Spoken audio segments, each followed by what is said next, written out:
आनंद मठ।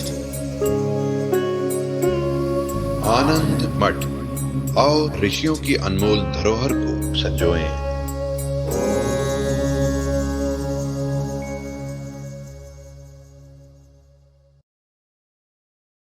पुरुष तंत्र, ये शब्द समझना है तो ये रहस्य खुल जाएगा। कर्म हमेशा पुरुष तंत्र होता है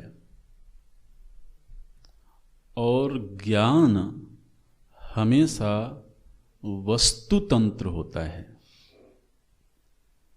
पुरुष तंत्र और वस्तु तंत्र,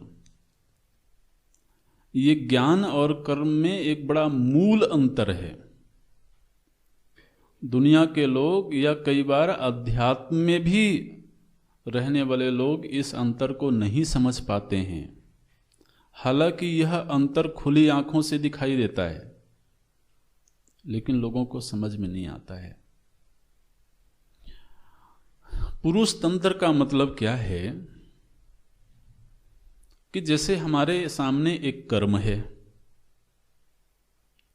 अब मैं हमेशा इस बात के लिए स्वतंत्र हूं कि मैं उस कर्म को करूं या नहीं करूं, और या कि फिर अन्यथा करूं।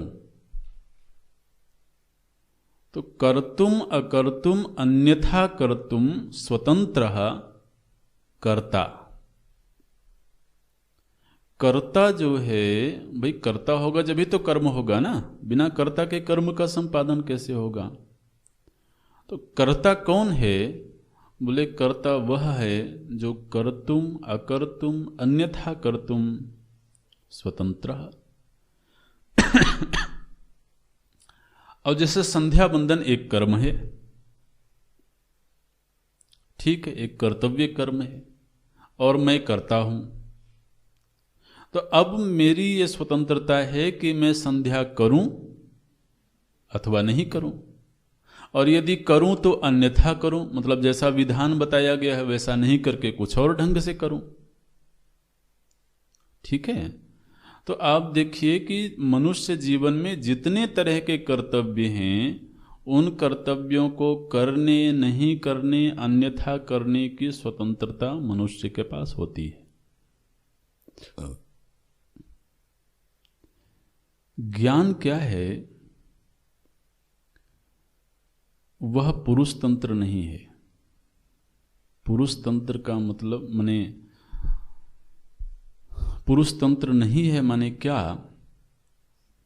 बोले जिस विषय का ज्ञान प्राप्त करना है वह विषय जैसा है वैसा ही जानना पड़ेगा।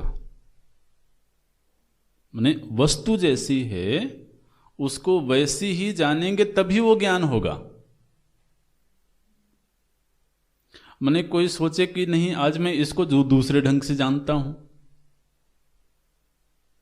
तो वहां व्यक्ति की स्वतंत्रता नहीं है। जैसे अग्नि उष्ण है, ठीक है, अग्नि का स्वभाव है कि अग्नि उष्ण है। अब अग्नि एक वस्तु है और वस्तु की एक प्रकृति है, उसका एक स्वभाव है।